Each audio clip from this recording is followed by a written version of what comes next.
From the creators who brought you RuPaul's Drag Race and $1 Million Listing, this is World of Wonders Wow Report. Things that make us go wow.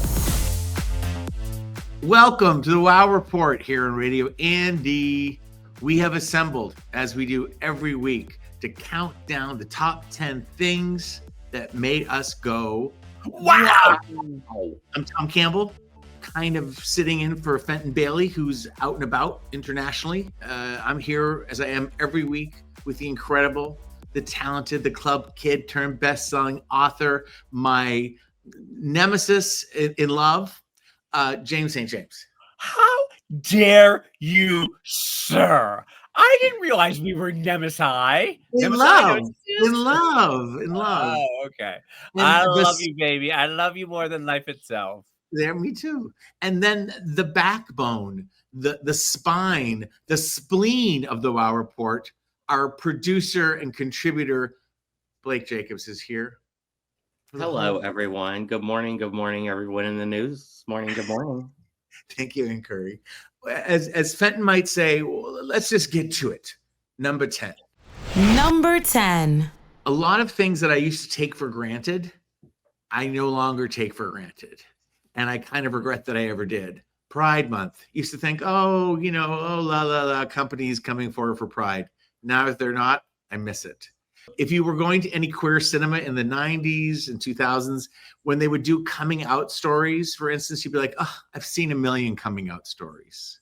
But you know what? The most powerful story a queer person can tell is their coming out story. And they don't have to be fictionalized, as proven by a project produced and directed by World of Wonder, by Randy Fenton and Jeremy Simmons, who deserves a great deal, if not the majority of credit.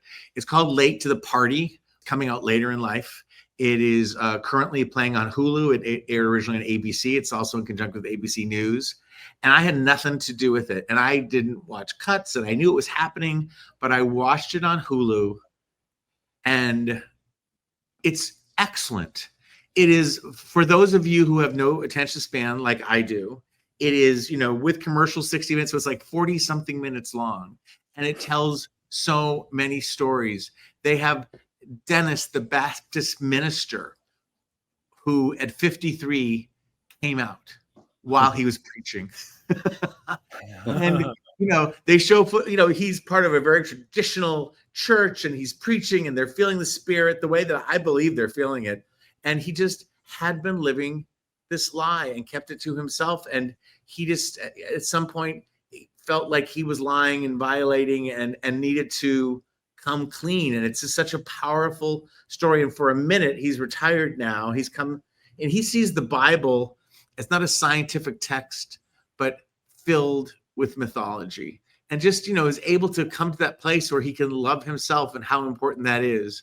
There's one gentleman who came out, his name was Ken, at 90 years old. Oh, he has maybe the most compelling story because they show pictures. He's 94 now, and during COVID, he was coming off of chemo, and then he was isolating COVID, so he started to write his life story, just to put it on paper. And he came to the part about Philip, and there's pictures of him and Philip, and Ken was a sailor, and Philip was the most beautiful young man you've ever seen. These beautiful, probably 40s pictures or late 50s pictures. And there's nothing more beautiful than a sailor in the 1940s. Yes. You just were they fell in love. Ken moved in with Philip and his sister. They had to keep everything a secret. If you were caught holding hands, you could be arrested. There was talk of sterilization in Los Angeles. They sterilized like 10,000 men for being homosexual. So it was and at some point early in the relationship, Ken, who's 94 years old, was like, I can't take this anymore. I'm full of fear. And he just ghosted Philip. Oh. And he said Philip tried to write many letters to him early on. And the last letter he wrote, he said, if I don't hear from you, I'm not going to call you anymore. And so Ken did not write him anymore. And all these years later, when he found out about this, and he was crying, he was in his room crying, and his daughter came and said, what are you talking about? He goes, I'm crying about Philip. And he came out to his daughter. He had been married. He had a lifelong relationship with a woman. He had had children, but it was sort of a marriage of convenience for all those many years. So he tried to find Philip.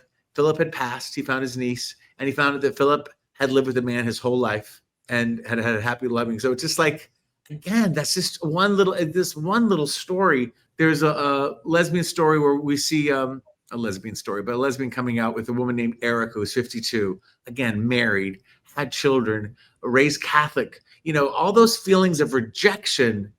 She's so fearful her parents, who are very Catholic, who she loves and respects, are going to reject her. Her brother and sister come around her. They actually go to the parents. They turn the cameras off. She goes in. We don't know what's going to happen. And then we get a phone call, and it's like, hey, guess what? Mom and dad want to be part of the documentary. As much as I'd like to push everything down and think I don't have trauma, it's like that fear of being rejected, that self-loathing that one has. One of the gentlemen is HIV positive, and he feels, he has self-loathing and shame around that, which so many do. So it's not a bummer. It's life-affirming. And again, these people look like anybody. Like, you gone to a Walmart and there they are. And I'm losing the biggest headline, which is Charles Blau, who is a incredible writer and reporter for the New York Times. He came out late in life. This is his mission. He talks to these people, and the World of Wonder follows, and he brings incredible insight into the stories too. But boy, oh boy, if you have 45 minutes, and I know you do, go to Hulu and watch Late to the Party. It's an amazing documentary that just so happens to have been produced by World of Wonder, but that's not why I'm pushing it. I just really, it touched my heart, touched my soul. All right. With that, happy Pride, and let's move on to number 9. Number 9. I watched Mountainhead on HBO Max, a movie. Really disturbing stuff. It really upset me, and I couldn't make it all the way through. The premise is that 4 self-absorbed tech billionaires meet up at a mountaintop fortress, and they're loosely based on Zuckerberg and Musk and Bezos, and another one I can't really tell who it is. It stars Steve Carrell, Jason Schwartzman, Corey Michael Smith, and Rami Youssef. I love Rami Youssef. He's just adorable. One of them, the Musk character, has developed an AI that is so realistic that you can't tell what's real life and what's AI. And because of that, there has been a mistake in the news, and it leads to an outburst in the Middle East, and 300 people have died a horrible death in fire. That is just terrible. And it's the 4 guys on the mountaintop, and they're getting in real time. They're getting reports on what's happening, and there's this uprising, and 300 people died. And at first, they're sort of like, yeah, they're sort of like congratulating themselves on how good the AI is. Yeah. And one of them, the Rami Youssef character, is sort of feeling like he's having pangs of guilty conscience about it. He's the only one with a conscience, yes. The only one with a conscience. The other ones are sort of like, yeah, you got to break a few eggs if you're going to make an omelet, and it's okay that 300 people died. Well, then they start getting it spreading around the world, and they get they're getting bing, bing, bing, and it's like Argentina's down. We just lost Iran. We just lost the Ecuador. And then the Philippines have gone black. And the world seems to be collapsing in real time all around them, but they don't seem to give a fuck. And they're sort of like high-fiving. Like I said, they're high-fiving in themselves. They spin it like it's a success for them. Like they maybe to the point that they could take over the world. Maybe it's time for us to step in and take over the world. In fact, when I left is when they said, we are the Bolsheviks of a new world order that starts tonight. And they're all sort of high-five each other. Well, it was hitting a little too close to home. Some of the things that I said, I was reading reviews of it, and they were talking about how it's a cinematic cabin fever dream. Intentionally insufferable tech bros masquerading as the intelligentsia, speaking in a made-up jargon that devolves into sort of like a Clockwork Orange type speak. An endless stream of rapid-fire gobbledygook, as one commenter put it. And the guy who wrote it wrote Succession. And I don't know that this is as good as anything Succession has ever done, but it's something that everyone needs to see a little bit of. I don't know. Tom, what did you think?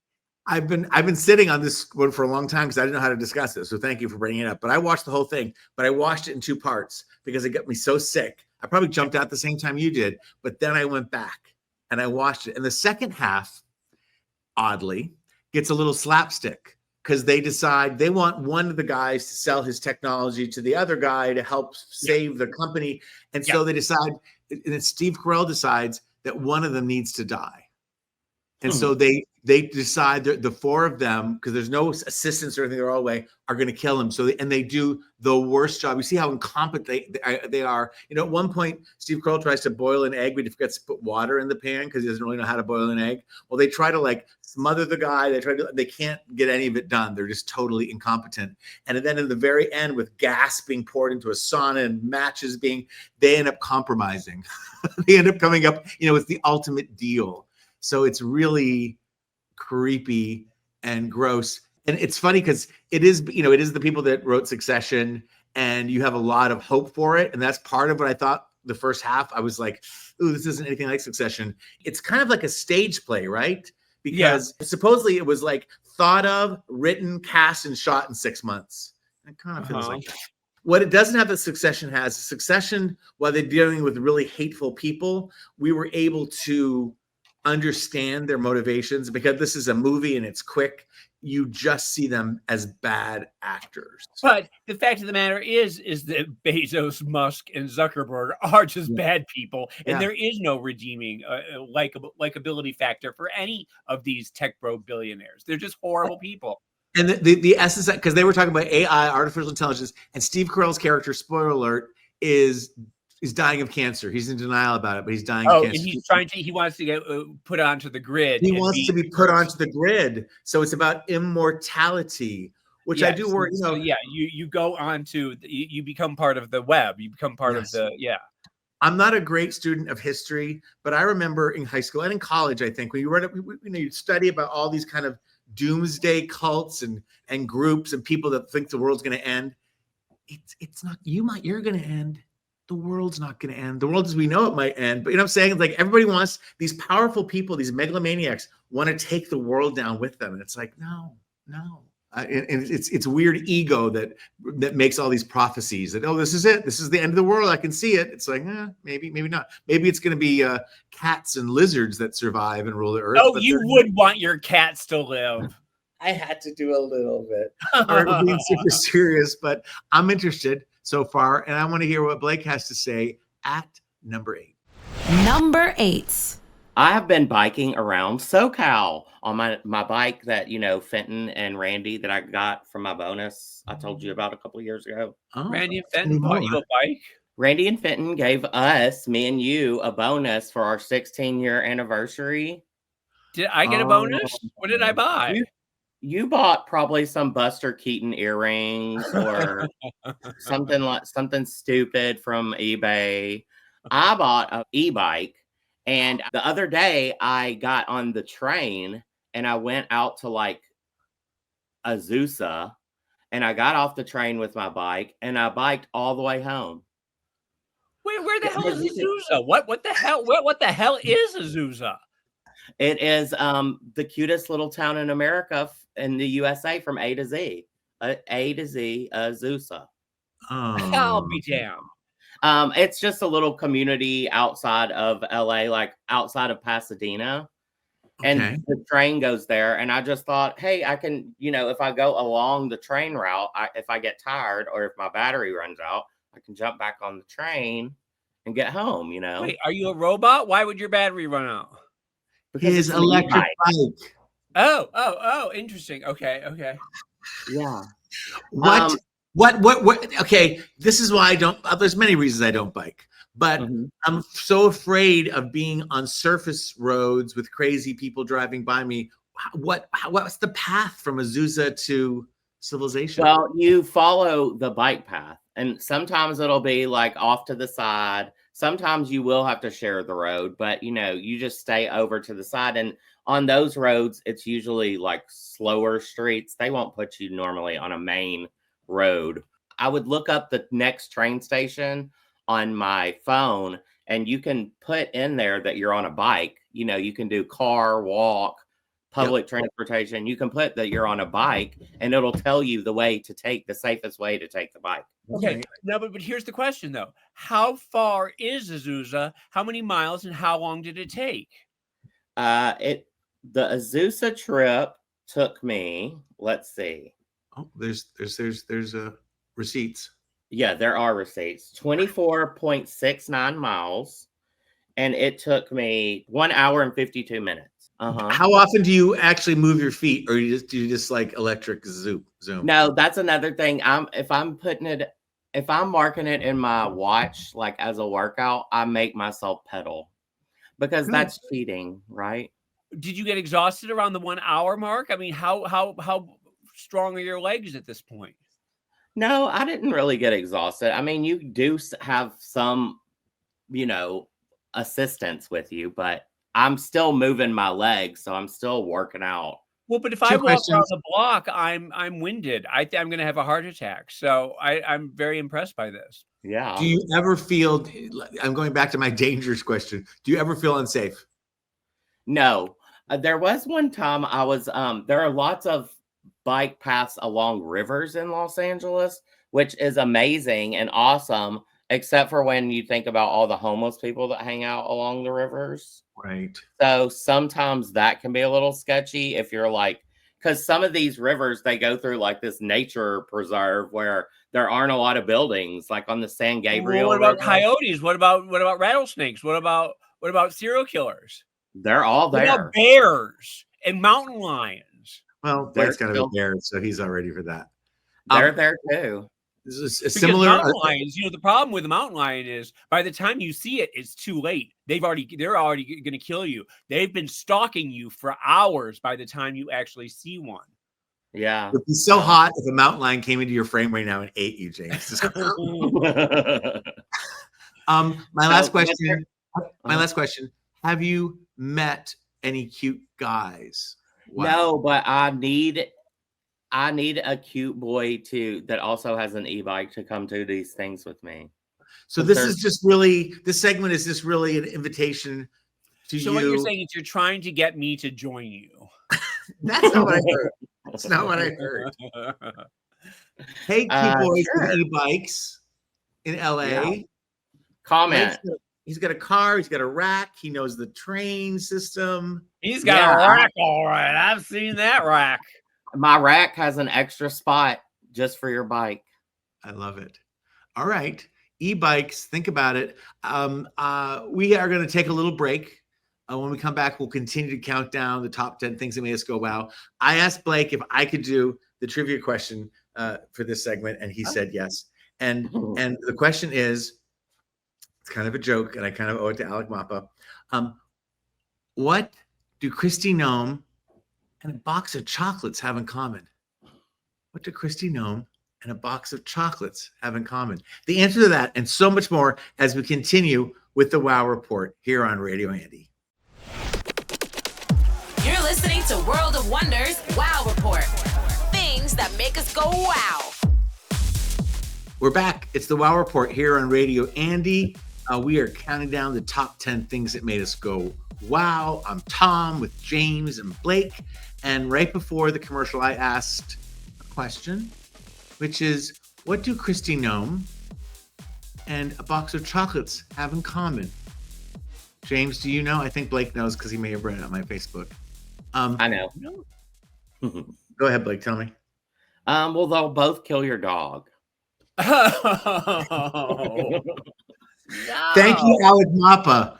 That's in a weekend and a week of protests and horrible things, I needed a joke and incredibly bad taste to get me through, and that one really did.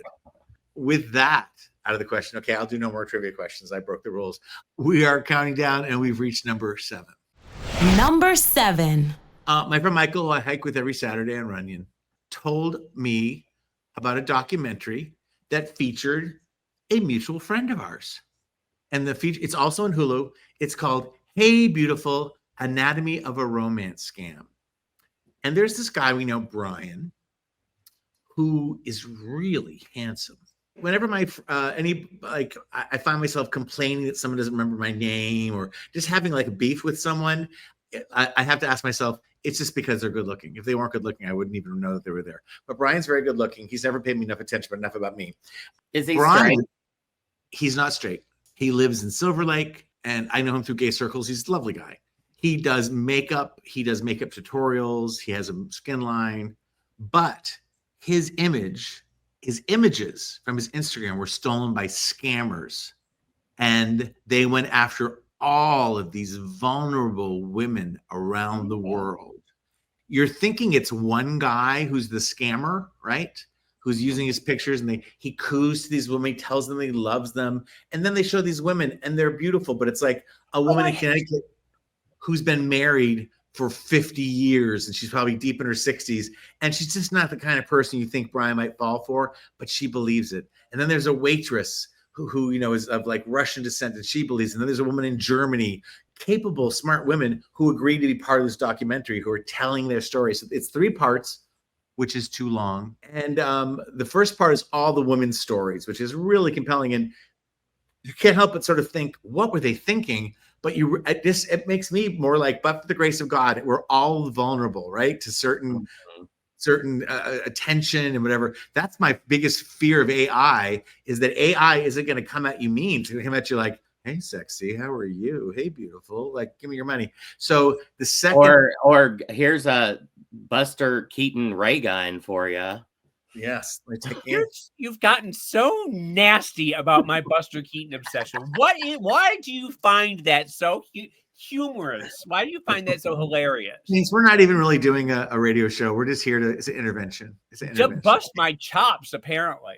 Buster my chops. There you go. The second hour really focuses on him, and I'm not mad about it, but there's, he talks about he's so far from who they think he is, the straight guy. He's like an oil rigger. He's all these different like personas to different people. But the real Brian, again, sells makeup, is gay. And at one point, he has he fills up his gas tank in Silver Lake with assless chaps on. Just to let you know there's a difference, I guess. It seemed a little staged, but whatever. He looks good in chaps. So you realize that there's not just one person who has his images. There's hundreds and thousands of people, scammers, that have his image. And that there are actually groups of guys, mostly based in Nigeria. That's where it starts. But they move on to South Africa. They can live in America. And they have kind of these scripts, these rule books that they share with each other. The scripts, because they take weeks and months to get to win over these women, and then I need $25, and then they pay it back, and et cetera, et cetera. So at the end, he meets with the women in person, and one of them, God bless her soul, was like, "I still like him. I'd still take him." And they're able. They bring in some guy who can sort of shut the stuff down, or tries to. And they made a little progress. And it's also, spoiler alert, it's about Facebook not really aggressively going after these fake accounts and kind of letting them stay more than they should and thing. But, if you want to see a butt shot and you want to, it's fascinating. Have you ever been part of the only reason to watch this show is there's the butt shot of your friend? That kept me going. It wasn't a lot, just one butt shot, one shower shot. And have you guys ever been scammed? I have, in the world of wonder. Never said I'm so good looking that they're going to take my face and try and use it to seduce people. No, that's never happened to me. And Blake, have you been scammed? I have been scammed. It had nothing to do with romance, but I spent $200 on fake speakers. See? Oh, yeah. In fact, I have been scammed. I was just scammed recently off of Instagram, where I bought a bunch of purses on sale, and it turns out it was a scam, and I just spent a bunch of money on something that never came. And then I also, last week, I don't know if I told you guys about this, but I woke up and I went to go look on my bank account, and I was minus $5,000, and someone had had taken the money out of my bank account. And thankfully, I went to the bank and I told them, and they immediately took it off, and now they're doing an investigation. But I had $400 in the account, and I was minus 5,000.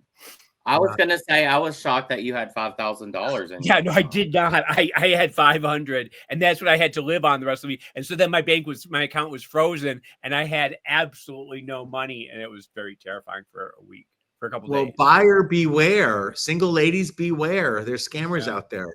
But I'm mostly mad about the purses. They were the cutest purses. I bought like 5 of them. Oh, were they Buster Keaton's personal purses? Okay, it's not Buster Keaton, it's Buster Crabbe. They're two very different people. For Christ's sakes, if you're gonna make fun of me, at least make fun of me for the right person. Wow. I'm a Buster Crabbe aficionado. And the documentary I was referring to is Hey Beautiful. I'm sorry, we got off track. I'm sorry, Tom. Hulu. Let's move on to number 6. Number 6. Got to do a General Hospital update. I know you guys just love it when I talk about General Hospital. But I pride myself on having a sixth sense about when I see someone and I know that they can bust out and they're going to become a huge superstar. And many times, soap operas are proving grounds. They take young kids and they throw them in. They don't really have any acting experience or anything, but the soap opera, it uses it as a training ground, and then they jump off from there. And last year I talked on this show about a kid on the show called Nicholas Alexander Chevet, who played young Spencer Cassadine. And I kept saying, this kid is a star. He is going to make it. And I said it on this show a couple of times. And then by God, Ryan Murphy came, snatched him up, and he was the star of the Menendez brothers. They came out, and now that he's everywhere, he and Cooper Koch are the biggest stars on the planet. And that's because of me. That's because I said it on the radio show. I am responsible for Nicholas Alexander Chevet. But there's a new kid on General Hospital. His name is Giovanni Mazza. And he's this little blonde, floppy-haired Italian boy, probably 21, 22 years old. He plays a character named Gio. And in real life, Giovanni Mazza is a violin virtuoso, a little prodigy. And so on the show, they had this kid come on, and he was a new character, and he was learning violin, and he just sort of stood. All you ever saw of him was he would just stand around and play the violin, and people hated this character. They hated the actor. And for a year on social media, get rid of this kid. He's so annoying. I can't believe General Hospital. What are you doing? This kid is a jerk. The character is going nowhere, blah, blah, blah. And that was just James's comments. Okay. No. I kept saying, no, give this kid a chance. There's something about him. Well, by God, they very slowly but surely they integrated him into a storyline. There's a girl, Brooklyn Quartermain, and 20 years ago, she gave a child up for adoption, and now she was starting to look for it. They all live in the Quartermain mansion, and by God, do you see where this is going? This kid, Gio, is actually her child, and they've been living together under the same roof for a year now without realizing that they're mother and son. Well, it all comes to a head during the nurse's ball when Gio is on stage playing the violin, and he discovers the truth. Brooklyn doesn't know the truth. The father doesn't know the truth, but he overhears something, and he gets on stage, and he stops, and he starts crying, and he has a nervous breakdown, and he smashes the violin, and he tells everybody, my mother is in the audience, and she gave me up for birth, and he's sobbing and crying, and he runs off stage, and it was a performance for the ages. He's going to win the Emmy. There's no doubt in anyone's mind. And suddenly online, it's twisted around, and everybody is like, he's the best actor. He is so cute. He's the best character General Hospital has had in years. He's one. And it's funny the way everybody changed on a dime, and now he's beloved. And I know any second now, Mike White or Ryan Murphy or somebody is going to snatch this kid up. His name is Giovanni Mazza, and he's just the best thing to come out of soap operas in years. Well, Mike White and Ryan Murphy listen to the show just to hang on your every word, James. Well, so we know for a fact that Ryan Murphy considers me his enemy number one. That's James's true nemesis. Yes. But so I just want to tell everyone to look up Giovanni Mazza or the character Gio on General Hospital and sort of watch some of the clips because he's just magnificent. He's just absolutely fantastic. Fenton may not like your General Hospital. I love your General Hospital updates. And I just want to say, Chris Robinson, the actor who played Rick Weber, who is the most beautiful, one of the most beautiful men, right? The soap opera beautiful. He passed away at 86. He is famous for General Hospital as Rick Weber, but he was with Monica Quartermain, he was with Leslie. Yeah. But he's most famous for he was the first actor ever in that, I guess, Excedrin commercial, whatever it was, where it's like, I'm not a doctor, but I play one on television. But I do want to just say, in addition to that, we lost Leslie Charleston, who plays Monica, and we lost Denise Alexander, who played Leslie. Yes. So the three of them who were in one of the biggest soap opera Triangle. I love Triangle in Heaven. Yeah, and now they all died within like 3 months of each other, which is very sad. God bless them. Yeah. All right. What's the name of the actor again? Well, Giovanni Mazza. Giovanni Mazza. Matzo ball, Mazza, Mazza. Giovanni. You heard Mazza. his name here first. Stargazers. Plays Thank little you very Gio. much. Star Maker, James St. James. Let's move on now to number 5. Number 5. This really made me go wow this week. Did you guys hear about that Indian plane that went down? But there was one sole survivor. Yeah. And there's video of him just like walking out of the crash, just like. How did that, with that fireball, that unbelievable fireball? That's basically the James St. James life story in one image, I think. Just coming out of the dark, crashing, and then you just walking away with your purse. Yeah, and the world is exploding all around me. And your Buster Crab earrings, and you're ready to move on. Well, I read something on TMZ about it could have been because he was in seat 11A, which is right beside an emergency exit. So, if you're able to get out quickly, seconds could save your life. So I may start sitting in the emergency exit row. Well, what more than that, though, it's also the one that has the most leg room, that seat that has the most leg room right there. And they said that possibly when the plane broke up, that was the place right there where it broke. That larger space right there is where the plane would break. So he was ejected from seat 11A. And also they said that suddenly seat 11A is the most requested seat since then. Everyone everywhere is trying to get into seat 11A. Well, it was also because he was a little forward of the fuel, reservoirs on the wings. So because it was just taking off, so it was full of gas. Ooh, I hadn't thought of that. Yeah. So that made me go, wow, that seat 11A. I told you I had a one night stand once with a very lovely Australian man who, when we were done and talking, had a lovely time. He mentioned to me that he had survived an airplane crash. Oh, like he was in Asia. He said he remembered all of it crashed in a rice paddy field. He remembered all of the suitcases coming up through the floor. Oh my God. He was bent over. He lost his front 2 teeth, which had been replaced. And he was the one, I think, who told me that they tell you to bend over in a crash so your teeth will stay intact more likely, and they'll be able to identify you through dental records. Oh, really? Oh, that's interesting. Maybe he said, or maybe I'm complaining, but if you're around the wings, that the fuselage is more sturdy. Or the old Jay Leno joke, which is like, it's safer in the back of the plane because you've never heard of a plane backing into a mountain. Jay Leno joke from the 70s. What? I'm on fire here. I'm on fire. All right. We're going to take a little break as we think of better jokes. Blake, do you have something for us?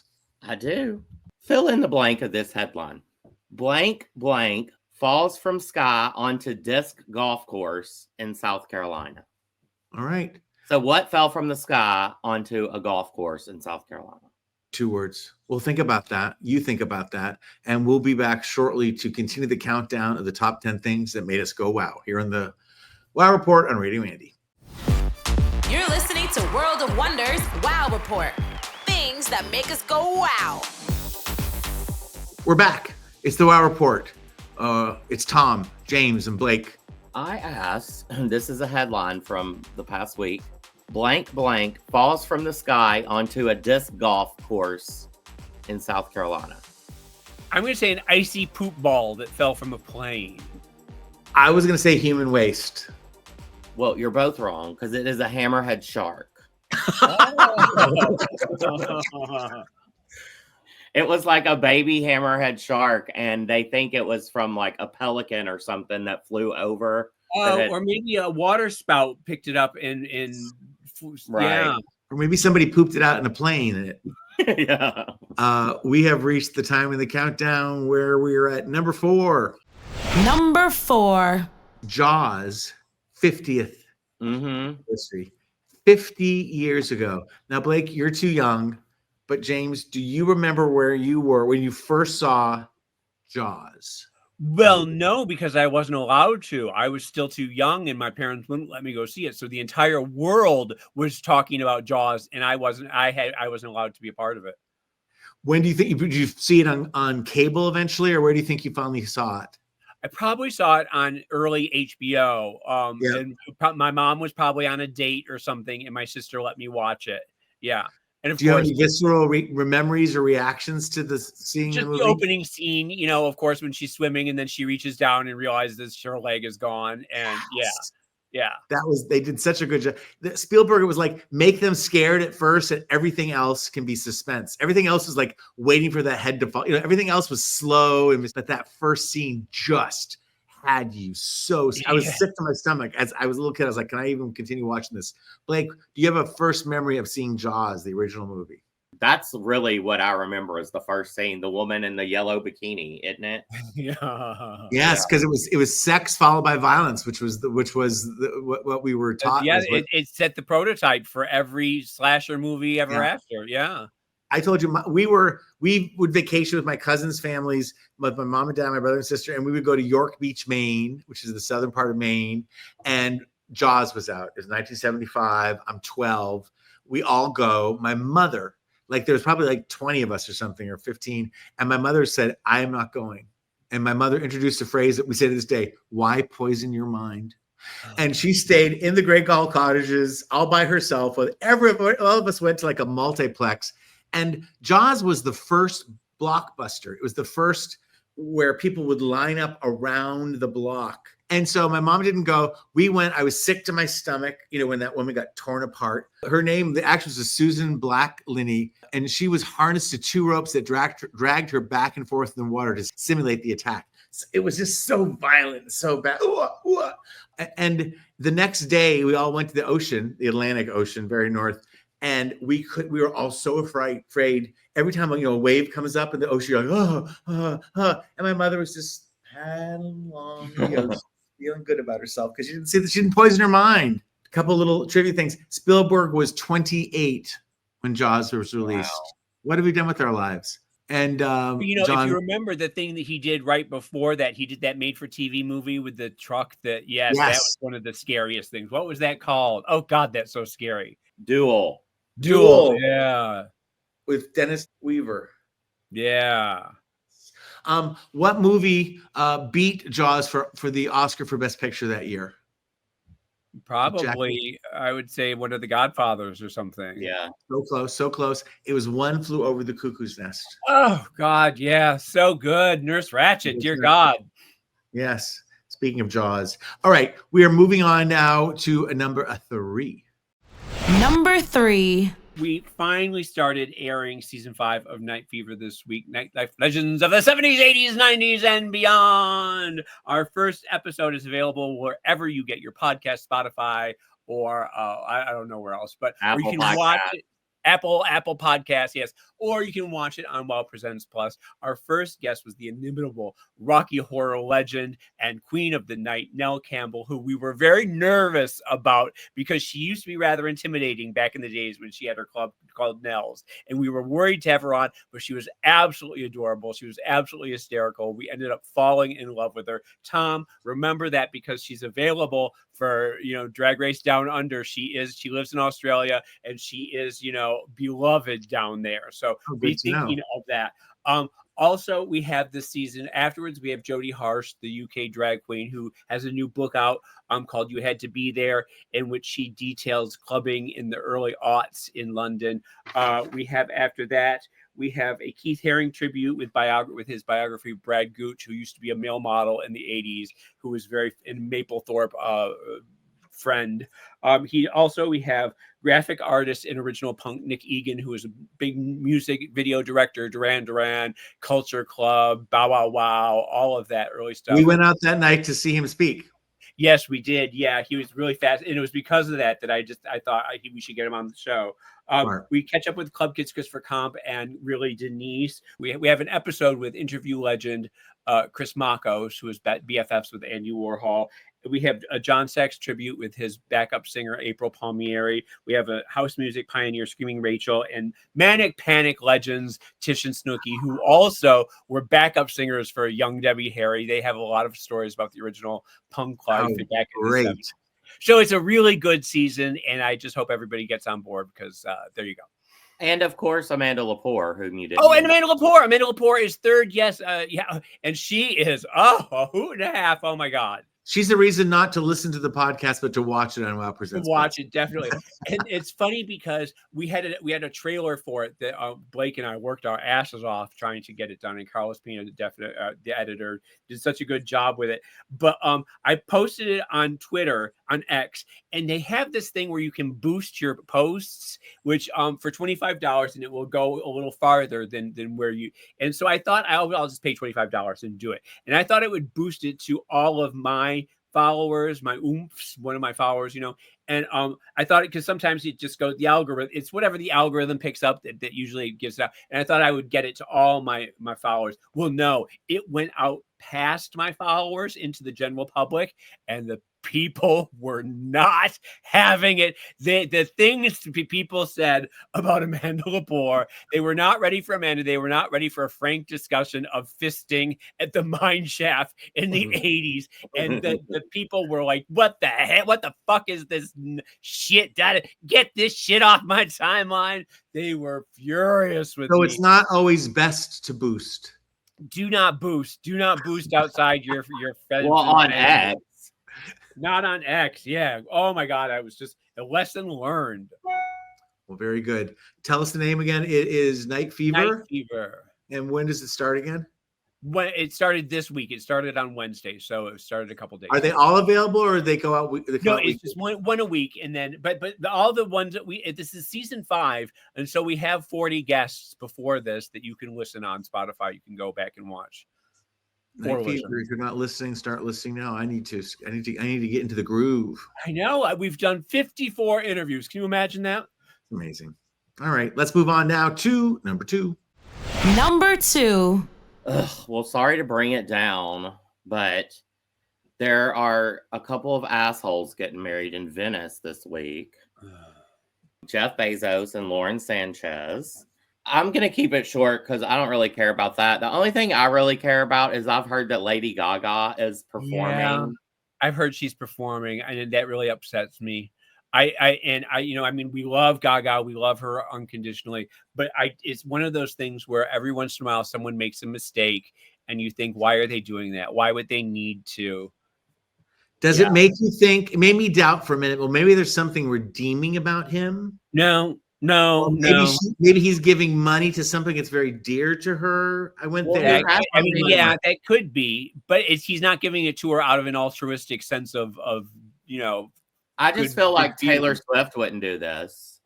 Well, Katy Perry will be there. So, Katy Perry would, but she's different than Taylor Swift. But you would also want Lady Gaga, who had to have more of a sense of I would think. He was at the fucking inauguration. Well, yeah. He sat with Musk and he sat with, Zuckerberg. Back to Mountainhead. We are. Yeah, it all comes in. I'm just waiting. This is awful and probably sexist. I'm sorry, but I'm just waiting for Lauren Sanchez to go to Kris Jenner's plastic surgeon and get the new face. That's what I'm holding out for. Certainly needs it, boy. She's got that Mar-a-Lago face, doesn't she? She does. It's everywhere. All right. Well, we wish them well. Happy Pride. Happy Pride, everybody. All right. We've saved some time for number 1 because we have something really, really fun, exciting, and encouraging to talk about. So don't go away. You're listening to the Wow Report on Radio Andy, and when we come back, you'll hear the number 1 thing that made us go wow. You're listening to World of Wonders Wow Report. Things that make us go wow. Welcome back to the Wow Report. We have been counting down the top 10 things of the week that made us go wow. It's Tom Campbell, Jane St. James, Blake Jacobs, and we have reached the coveted number 1. Number 1. We are here to talk about marches and parades.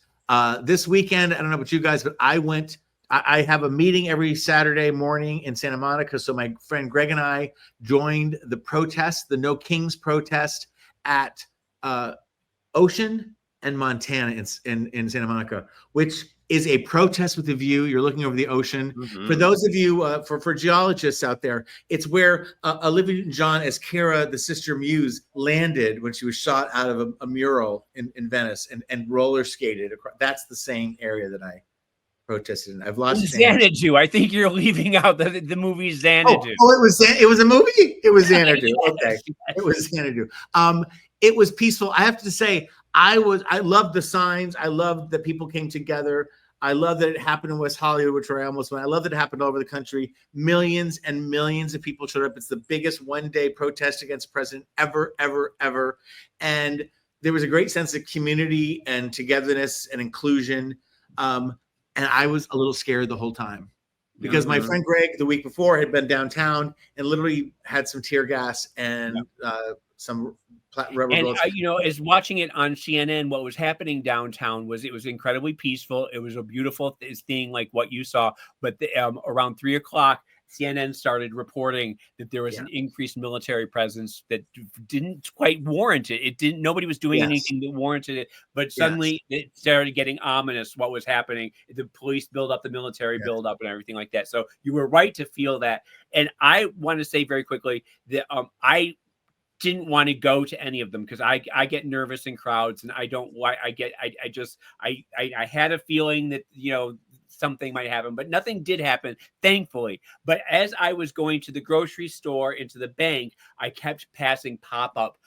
They were just spontaneously, randomly on street corners around Hollywood. Yeah. There were just these incredible groups of people coming together, and I had to stop 4 or 5 times, park my car, get out, jump around, yay, woohoo, and everything like that. And someone gave me signs at one of them, and I joined a group that was marching in another one, and I ended up having the best time. And that you're right, that feeling of community, that feeling of joy that I don't know if it accomplishes anything, but it was cathartic and it just felt good. It's cathartic. I think we are being counted.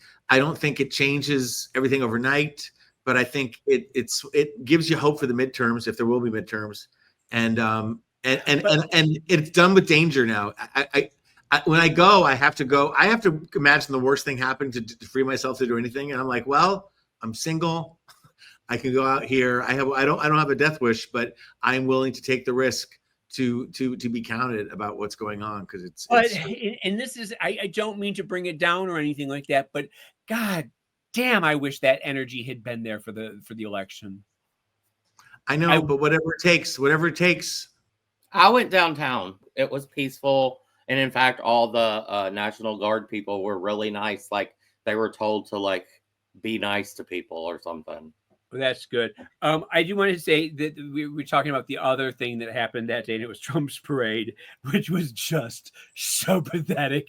It was so funny to watch. It was very sparsely attended, and when I say sparsely, I mean there were shots of bleachers which had 1 or 2 people in the bleachers. It was low energy, and the actual military marching was, I get that we don't want our military goose stepping in the way that North Korea and Russia does, but what we saw was just these soldiers shuffling like they were coming out of a bar at 3 a.m. But you read the reports that supposedly that may have been some defiant act. Well, I'm going to get to that in 1 second, because it was like I said, they were shuffling like they were coming out of the bar. There was so low energy. Nobody was in lockstep. It was embarrassing. And I think it was one of 3 possibilities that happened. One, like Tom just mentioned, it was either the army was doing this in protest because they didn't want to be doing it. They didn't believe it. And they were doing it on purpose.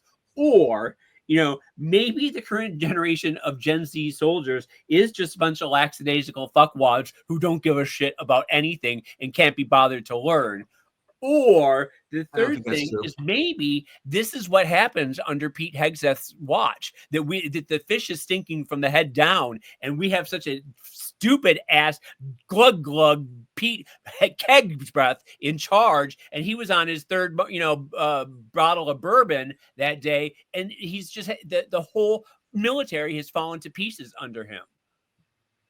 I hear you. I believe our soldiers are still trained or had been trained. I don't think Trump's taken that away from them, but it was amazing to see. The meme or the GIF or whatever that comes out of this is that squeaky tank going by the empty bleachers. Squeak, squeak. They're like, how quiet does it have to be to hear squeak, squeak, squeak, squeak, squeak, squeak, squeak?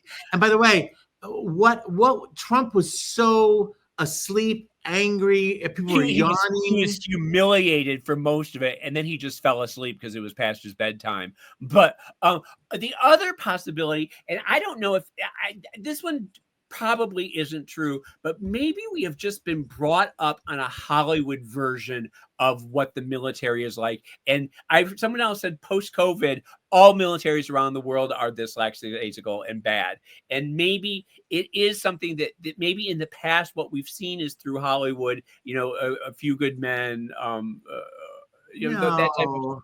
No, I think I like to think it was a protest. I don't know what it was, but I'd like to think they weren't into it. But it's hard, and again, these are small victories. It was great to be together with people, but the fight continues. It's just good to know that all around this country, in Montana and Idaho and, all around the country, people are fed up. The images of what's going on are just too powerful. We are pre-taping by a few days. Who knows what's happening in the world, but we won't give up hope. And I hope that everyone keeps this momentum going into the midterms. I just really do. I love it. All right. Well, that comes to the end of another incredible Wow Report. Thank you for listening. Thank you, James. Thank you, Blake, for being part of this. Fenton, we send you love and safe travels back. And until the next time, go out and do something that makes the world go